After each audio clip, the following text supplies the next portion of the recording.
গত যে অন্তর্বর্তীকালীন সরকারের আমলে আমরা তো বাংলাদেশে মব কালচার মানে ওই যে কিছু লোক একসঙ্গে জড়ো হয়ে কারো উপরে গিয়ে একটা কোনো অভিযোগ তুলে হামলা করা, এটাকেই তো মব বলে, তাই না? তো অন্তর্বর্তীকালীন সরকারের আমলে এই ধরনের একটা মব তন্ত্র হয়ে গেছিল, চালু ছিল। এইটা বিএনপির আমলে যে বন্ধ হয়ে গেছে তা কিন্তু না।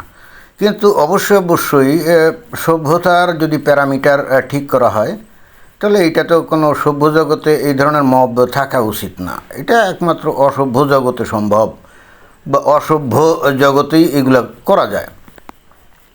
প্রশ্নটা হচ্ছে যে বাংলাদেশ কি আসলে কোনো সভ্য দেশ? এটা হলো প্রথম প্রশ্ন। দেখেন যে কোনো বিবেকবান ব্যক্তি মবকে একেবারেই প্রশ্রয় দিতে পারে না, বাট বাংলাদেশের সরকারি কর্মকর্তা কর্মচারী প্লাস রাজনৈতিক দলের নেতা টেতারা যে কর্মকাণ্ডগুলো করে, এদের কর্মকাণ্ড এবং এদের কাছে যখন কেউ হয়রানির শিকার হয়, তখন কিন্তু সে অটোমেটিক্যালি মনের অগোচরে এদের উপরে যদি কেউ মব করতো তাহলে কিন্তু সে খুশি হয়ে যায়। এবং কেন এই কথাটা বললাম, কারণ হচ্ছে এই যে বাংলাদেশে যারা নাকি সরকারি চাকরি করে, এখানে এই যে খবর যে দেওয়া হচ্ছে পাসপোর্ট অধিদপ্তরের পাসপোর্ট অধিদপ্তরের পরিচালক আব্দুল্লাল মামুন, সে কত সম্পদের মালিক? সে হলো 27টি ফ্ল্যাট এবং 30 কোটি টাকার অবৈধ সম্পদের মালিক, তাই না? অবৈধ সম্পদের মালিক। আচ্ছা, নানাভাবে অবৈধ সম্পদের মালিক, এটা যদি মানে হয়ে যদি মনে করেন যে মানে ম্যানেজ করে ফেলতে পারে, ওকে, কোনো সমস্যা নেই। সমস্যাটা কোথায় জানেন? এই দুর্নীতিবাজ এই অফিসারগুলা, এরা এই সাধারণ মানুষকে মানুষ হিসেবে গণ্য করে না।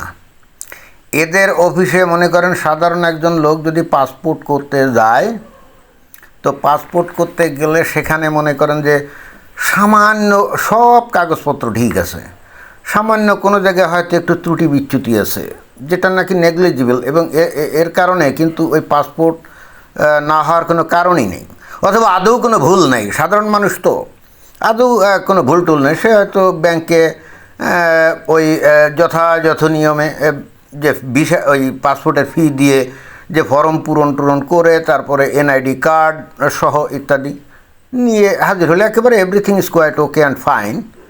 কিন্তু তারপরেও এই পাসপোর্ট অফিসে গেলে যে লোকটার কাছে এই কাগজপত্রগুলো জমা দেওয়া হবে, সে প্রথমেই আপনাকে নাকচ করে দিবে, মানে ধরেই এটা ওটা নাড়াটাড়া বলবে যে এটা হয় নাই, এটা হবে না। একেবারে মানে সে বসেই আছে কিন্তু আপনাকে নাকচ করে দেওয়ার জন্যে। আচ্ছা, সে এত বড় উদ্ধত্ত কীভাবে দেখায়? এবং অতঃপর ঘটনা কী ঘটে জানেন? ওই আশেপাশে কিন্তু দালাল আছে। ওই মাঝে মাঝে যে পুলিশ বিডিআর তারপরে র্যাপ ট্যাপ গিয়ে যে দালাল ধরে না, দালালদেরকে ধরে তারপরে বেঁধে টেঁধে নিয়ে যায়, তারপরের দিন ছাড়া পেয়ে যায়। আসল ঘটনা হচ্ছে কি, যে কেউ যেন কোনোভাবে নিয়মতান্ত্রিকভাবে পাসপোর্ট না পায়, এই জন্যেই এই কাজটা করে। একমাত্র কাদের পাসপোর্টগুলো ওরা মানে কোনো সমস্যা করে না জানেন? ধরুন অন্য কোনো একজন বড় নেতা বা কোনো দলে মানে সরকারি দলের নেতা, অথবা মনে করেন যে সরকারি বড় কর্মকর্তা বা সরকারি কোনো পোস্ট অ্যান্ড পজিশনে চাকরি বাকরি করে, এরকম হলে অত ভেজাল ঝামেলা টামেলা কিছু করে না। বাট যদি নর্মাল পাবলিক হয়, তাহলে আপনি ধরে নিতে পারেন 99% আপনাকে প্রথমেই নাকচ করবে।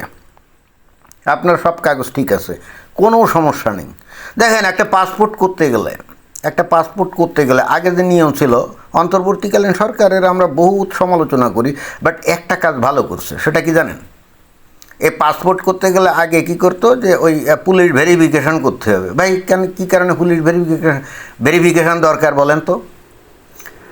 কারণ হচ্ছে একজন লোকের যদি এনআইডি কার্ড থাকে, এই এনআইডি কার্ড সম্পর্কিত তথ্য তো ওই যে সার্ভারে আছে, তাই না? তো কেউ পাসপোর্ট করতে গেলে ওই এনআইডি কার্ডের নাম্বার ধরে যখন তার খোঁজ নেওয়া হয়, তখন তো সব তথ্য ওখানে চলেই আসে। সে বাংলাদেশের নাগরিক কি না, এগুলো তো সব এভরিথিং ইজ কোয়াইট ওকে, তাই না? এগুলো তো চলেই আসে, এমন তো না যে আসে না। তো তাহলে তার মানে পুলিশ ভেরিফিকেশন কী জন্য করতে হবে? পুলিশ ভেরিফিকেশন আজ পর্যন্ত কেউ বাদ পড়ছে আপনারা শুনছেন?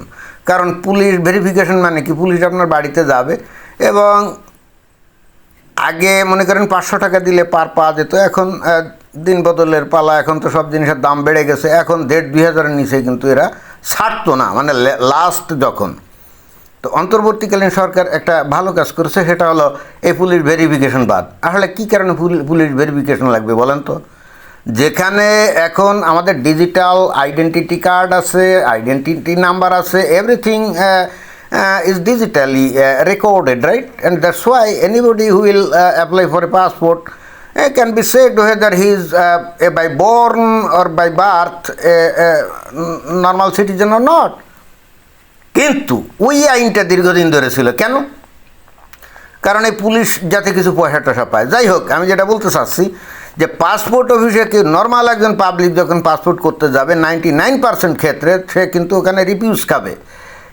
কিন্তু আশেপাশে যে দালাল আছে তার কাছে যখন আপনি যাবেন, তার সাথে আপনি চুক্তি করবেন, 8,000, 9,000, 10,000 টাকা চুক্তি করবেন, দেখবেন যে আপনার ওই কাগজ দিব্যি আবার ওই অফিসে গৃহীত হচ্ছে এবং আপনি দিব্যি আবার পাসপোর্ট নিয়ে চলে আসছেন। প্রশ্ন হলো, এই যে রিসেপশনে একজন যে যারা বসা থাকে এরা তো কেরানি, এরা তো থার্ড ক্লাস এমপ্লয়ি, তাই না? এরা থার্ড ক্লাস এমপ্লয়ি না, ওরা তো অফিসার না।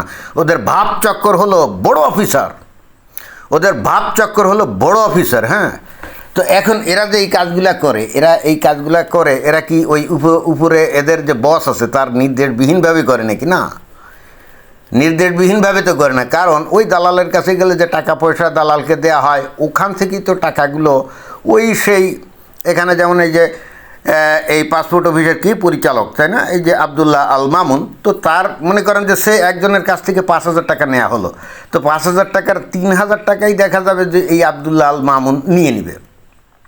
অথবা এইগুলো বিভিন্নভাবে ভাগ হয়, সে 2,000 টাকা নেয়, বাকি 3,000 টাকা বিভিন্ন জায়গায় ভাগ টাগ হয়, ঠিক আছে? তো এইভাবে প্রত্যেক দিন এদের কিন্তু লক্ষ লক্ষ টাকা ইনকাম, একেবারে লক্ষ লক্ষ টাকা ইনকাম। এদের কিন্তু বেতন কড়ি টড়ি লাগে না, এ বেতন কড়িয়ে হলো কমপ্লিট হাতের ময়লা। একটা পাসপোর্ট অফিসের এই লোকের এই ঢাকায় মনে করেন 5 থেকে 10 লক্ষ টাকা ইনকাম ডেলি, একেবারে কমসে কমও যদি হয়। এবং তাহলে এখন চিন্তা করেন মাসে কত টাকা তারা ইনকাম করে। এখন আপনি ধরতে যাবেন, আপনি হাতে নাতে ধরতে পারবেন যে ও টাকা নেয় না? আপনি ধরতেও কিন্তু পারবেন না, কারণ দালাল তো গোপনে তাকে টাকা দিয়ে আসে, তাই না? তো যাই হোক, ধরা যায় কিভাবে, যখন দেখা যায় যে তার অনেক অবৈধ সম্পত্তি আছে, ব্যাংকে অনেক টাকা জমা আছে। আসলে তো এখন চালু হয়ে গেছে, ব্যাংকে অনেক সময় টাকা রাখে না, রাখলেও ভিন্ন কোনো আত্মীয় স্বজন কারো নামে রাখে, কিন্তু জায়গা জমি এগুলা কিন্তু ভিন্ন কারো নামে রাখে না, কারণ রাখলে সেইগুলো আবার বেহাত হয়ে যায় যদি, অর্থাৎ নিজের নামেই রাখে। তো প্রথমে আমি বলতেছিলাম যে মব ভায়োলেন্সের কথা, তাই না? আমি জানি না এই অন্তর্বর্তীকালীন সরকারের আমলে এই ধরনের দুর্নীতিবাজ লোক কিছু ধরে এরকম মব করে লাথিওসটা দিয়ে অপদস্থ কেন করে নাই? এরা অপদস্থ করছে স্কুলের শিক্ষকদেরকে, যে শিক্ষকের আসলে মানে অবৈধ কাজ করার কোনো সুযোগই ছিল না, সুযোগ নাই।